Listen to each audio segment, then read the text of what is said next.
നമസ്കാരം. ദേവാലയത്തിൽ നിലവിളക്ക് തെളിക്കുന്നതും പള്ളിയിൽ മെഴുകുതിരി തെളിക്കുന്നതും ഒന്നും ദേവനും ദേവിക്കും യേശുദേവനും വെളിച്ചം കാണാനല്ല, മറിച്ച് അവിടെ ചെന്നു നിൽക്കുന്ന എല്ലാവർക്കും ഒരു പ്രപഞ്ച നിയമത്തെ മനസ്സിലാക്കി തരാനാണ്. മെഴുകുതിരി എരിയുന്തോറും അത് എരിഞ്ഞെരിഞ്ഞില്ലാതായി അവസാന നിമിഷം വരെ വെളിച്ചം വരുത്തുന്നു. നിലവിളക്കിൽ എണ്ണ ഒഴിച്ചു കൊടുക്കുന്തോറും അത് കൂടുതൽ ജാജ്വല്യമാനമായി പ്രശോഭിക്കുന്നു. അജ്ഞാനത്തിൻ്റെ ഇരുട്ട് മാറ്റി വിജ്ഞാനത്തിൻ്റെ പ്രകാശം വരുത്താൻ നിലവിളക്കും മെഴുകുതിരിയും ശ്രമിക്കുന്നത് പോലെ മനുഷ്യ, നിനക്കും ചില കടമകളും ഉത്തരവാദിത്വങ്ങളും ഈ പ്രകൃതിയിലുണ്ട്. 3 നേരത്തിന് 6 നേരം ഭക്ഷണം കഴിച്ച് കിടന്നുറങ്ങി മതിമറന്ന് മതാലസമായി ജീവിതം നയിക്കാൻ മാത്രമല്ല നമ്മൾ ഈ പ്രകൃതിയിൽ വന്നത്. മരം വെയിൽ കൊണ്ടുകൊണ്ടാണ് അതിൻ്റെ ചുവട്ടിൽ നിൽക്കുന്ന ആളുകൾക്ക് തണൽ നൽകുന്നത് എന്ന് നമ്മൾ മറക്കരുത്. ഒരു മംഗളകർമ്മത്തിന് നിലവിളക്കിന് സമീപം ചന്ദനത്തിരി തെളിച്ച് വയ്ക്കുമ്പോൾ ആ ചന്ദനത്തിരി നിശബ്ദമായി നമ്മളെ പഠിപ്പിക്കുന്ന ഒരു പാഠമുണ്ട്. എരിഞ്ഞെരിഞ്ഞില്ലാതായി അവസാനം ഒരു നുള്ള് ചാരമായി തീരുന്ന നിമിഷം വരെ ഞാൻ ചുറ്റും സുഗന്ധം പരത്തി.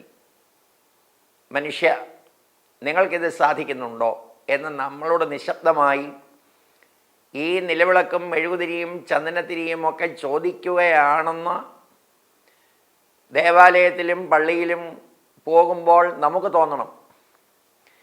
ഇങ്ങനെ ചില നിശബ്ദമായ ചോദ്യങ്ങൾക്ക് മറുപടി കണ്ടെത്തി ജീവിച്ചവരാണ് ഈ പ്രകൃതിയിൽ അവരുടെ ശരീരം പോയാലും പുസ്തകങ്ങളിലൂടെ നമ്മുടെ മസ്തകങ്ങളിൽ ഇന്നും നിലനിൽക്കുന്നത്. അവർ പറഞ്ഞ വാക്കുകൾ ആരും മറക്കാതെ ഓർത്തിരിക്കുന്നത്. കേവലം താൽക്കാലിക വിജയത്തിനു വേണ്ടി പഠിക്കുന്ന പാഠങ്ങൾ പരീക്ഷയ്ക്ക് പോലും പ്രയോജനപ്പെടാത്ത ഒരു കാലത്ത് ഈ പ്രപഞ്ചമാകുന്ന സർവകലാശാലയിൽ നിന്ന് അവർ നമുക്ക് നൽകിയ ചില ബിരുദങ്ങളും ബിരുദാനന്തര ബിരുദങ്ങളുമുണ്ട്. ആ ബിരുദം BE ആണ്. അത് ബാച്ചിലർ ഓഫ് എഞ്ചിനീയറിംഗ് അല്ല, അത് ബാച്ചിലർ ഓഫ് എക്സ്പീരിയൻസ് ആണ്.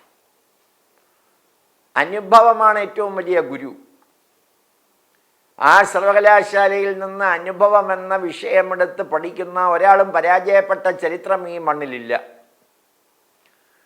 വളരെ കഷ്ടപ്പാടുകളും ത്യാഗങ്ങളും ബുദ്ധിമുട്ടുകളും സഹിച്ചവർ ഉണ്ടാക്കിയെടുത്ത പ്രപഞ്ച നിയമങ്ങളിൽ ആരോടും വിരോധം വെച്ച് പുലർത്താതെ അമേധ്യത്തിൻ്റെ മുകളിലും റോസാപ്പൂവിൻ്റെ മുകളിലും സൂര്യപ്രകാശം വന്നിരിക്കും. പക്ഷേ സൂര്യന് ദുർഗന്ധവുമില്ല സുഗന്ധവുമില്ല എന്നതുപോലെ എല്ലാ ജീവജാലങ്ങളെയും ഒരേപോലെ കണ്ട ഒരു പ്രപഞ്ച സൗന്ദര്യം ഈ മണ്ണിലുണ്ട്.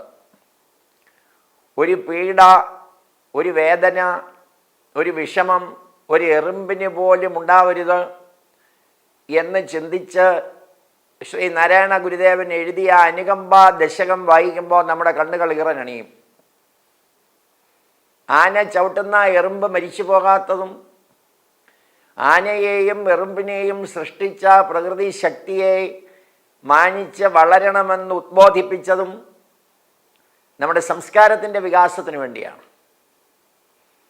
സംസ്കാരവും വിവേകവും ധർമ്മവും ഗുരുത്വവും നമുക്ക് പ്രപഞ്ചത്തിൽ നിന്ന് പഠിക്കാവുന്ന പാഠങ്ങളാണ്. അത് പഠിച്ച് ലോകത്തിനു വേണ്ടി ജീവിച്ചവരാണ് നമുക്ക് ബിരുദാനന്തര ബിരുദം നൽകിയത്. ആ ബിരുദാനന്തര ബിരുദം നേരത്തെ പറഞ്ഞ BE എന്ന ബിരുദത്തിന് മുകളിലായിരുന്നു. അത് LP ആണ്. അത് ലോവർ പ്രൈമറി അല്ല, അത് ലോകപരിചയമാണ്. പ്രകൃതിയെ മനസ്സിലാക്കി ജീവിക്കുന്ന ഒരു സമൂഹം നമുക്ക് ഉണ്ടാവുമ്പോൾ ഈ പ്രകൃതിയിലെ എല്ലാ സത്യത്തെയും നമുക്ക് ഉൾക്കൊള്ളാൻ സാധിക്കും. അവിടെ ഒരു വിരോധം ആരോടും നമുക്ക് വെച്ചു പുലർത്താൻ സാധിക്കില്ല. ഒരു മനുഷ്യനെ കണ്ടാൽ ഒന്ന് ചിരിക്കാനോ സംസാരിക്കാതിരിക്കാനോ നമുക്ക് സാധിക്കില്ല. യാത്രാവേളകളിൽ മുട്ടി ഉരുമി സഞ്ചരിക്കുമ്പോഴും മുഖത്ത് നോക്കാതെ വർത്തമാനം പറയാതെ പോകുന്ന എത്രയോ പേരെ നമ്മുടെ യാത്രാവേളകളിലൊക്കെ ബസ്സിലും ട്രെയിനിലുമൊക്കെ നമ്മൾ കാണുന്നുണ്ട്. മറിച്ച് അടുത്തിരിക്കുമ്പോൾ തന്നെ ചിരിച്ചും സംസാരിച്ചും ആ യാത്ര എവിടെ വരെയാണോ അവിടെ വരെ അനുഗമിക്കുന്നവരെയും പിന്നീട് ചിരപരിചിതരായി മാറുന്നവരെയും നമ്മൾ കണ്ടിട്ടുണ്ട്. ഈ പ്രകൃതി മനുഷ്യന് മാത്രം നൽകിയ രണ്ട് കഴിവുകളാണ് ചിരിക്കാനും സംസാരിക്കാനുമുള്ള കഴിവ്. അത് വേറെ ഒരു ജീവജാലങ്ങൾക്കും കൊടുത്തിട്ടില്ല. മറ്റു കാര്യങ്ങളൊക്കെ നമ്മൾ ചെയ്യുന്നത് പോലെ അവരും അവരുടേതായ രീതിയിൽ പങ്കിടാറുണ്ട്. പക്ഷേ ഒന്ന് പുഞ്ചിരിക്കാൻ, നാക്കുകൊണ്ടൊന്ന് സംസാരിക്കാൻ നമുക്ക് ലഭിക്കുന്ന അവസരം ഉപയോഗപ്പെടുത്താതെ ചുരുങ്ങിപ്പോകുന്ന ഒരു കാലഘട്ടത്തിൽ ധർമ്മത്തിന്, ഗുരുത്വത്തിന് വലിയ സ്ഥാനമുണ്ടെന്ന് പഠിക്കാൻ നമുക്ക് സാധിക്കണം.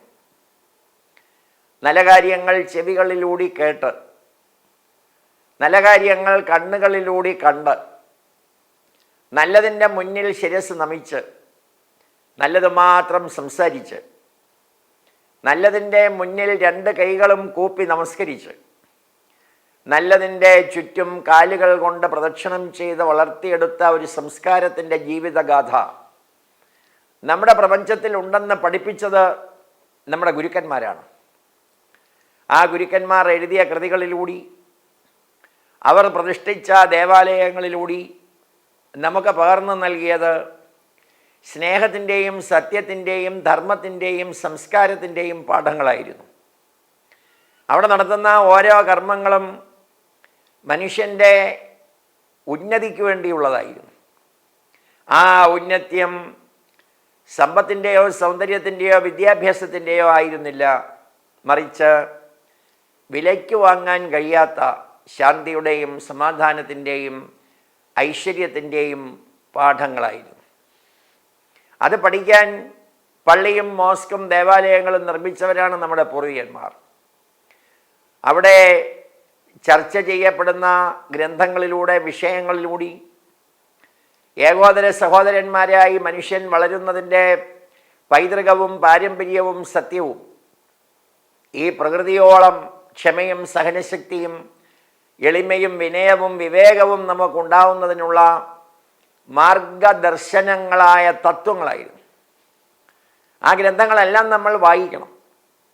സ്കൂളിൽ എന്തെല്ലാം വിഷയങ്ങൾ നമ്മൾ പഠിക്കുന്നു, അവരവർക്ക് ഇഷ്ടപ്പെട്ട വിഷയമെടുത്ത് +2 കഴിഞ്ഞ് അവരവരുടേതായ മേഖലകളിലേക്ക് പോകുന്നത് പോലെ നമ്മുടെ പുരാണങ്ങൾ, നമ്മുടെ ഇതിഹാസങ്ങൾ, ബൈബിൾ, ഖുറാൻ, വേദങ്ങൾ, ഉപനിഷത്തുകൾ ഇതെല്ലാം പഠിച്ച് അറിഞ്ഞ് അനുഭവിക്കുമ്പോഴാണ് ഇതിലെല്ലാം പറയുന്നത് ഒരു സത്യമാണ് എന്ന ബോധം നമുക്കുണ്ടാവുന്നത്.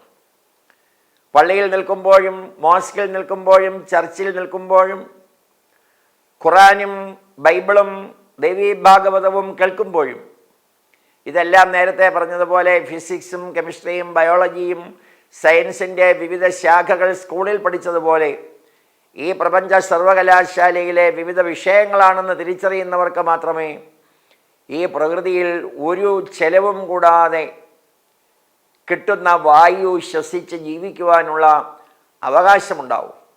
ദാഹിക്കുന്ന പച്ചവെള്ളത്തിന് പോലും വില കൊടുത്ത് വാങ്ങുന്ന ഒരു കാലത്ത് ഓരോ ഉപാധികളുമില്ലാതെ ഈ പ്രകൃതിയിൽ നമുക്ക് തരുന്ന വായുവിൻ്റെ വിലയും അതിൻ്റെ വൈശിഷ്ട്യവും വലിപ്പവും തിരിച്ചറിയാൻ സാധിക്കാൻ ഒരു ദിവസം 1 മിനിറ്റ് വിനിയോഗിച്ചാൽ നമ്മൾ ഈ പ്രകൃതിയിൽ എത്രയോ ചെറിയവരാണ് എന്ന് തോന്നും.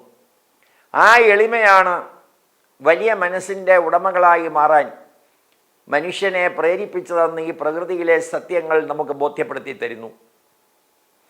സിലബസ് മാറുന്ന പുസ്തകങ്ങൾ പഠിച്ച് പരീക്ഷയിൽ ജയിക്കുന്നത് പോലെ സിലബസ് മാറാത്ത മഹനീയങ്ങളായ ഗ്രന്ഥങ്ങൾ നമുക്ക് പകർന്നു തന്ന ജീവിത വിജയത്തിൻ്റെ ഉപാധികൾ അതൊന്ന് വായിക്കാനും ആ വായിച്ചതിലെ പ്രധാന വിഷയങ്ങൾ ഒന്ന് മനസ്സിലാക്കി ഇനിയെങ്കിലും ജീവിക്കുവാനുമുള്ള ഒരു ഉത്തരവാദിത്വം പകരാൻ അടുത്ത തലമുറയോട് നമുക്ക് ബാധ്യതയുണ്ടെന്ന് തെളിയിക്കാൻ ഇതേപോലെയുള്ള ഉപാധികൾ ഇടയാകണമേ എന്ന് നമുക്ക് പ്രാർത്ഥിക്കാം.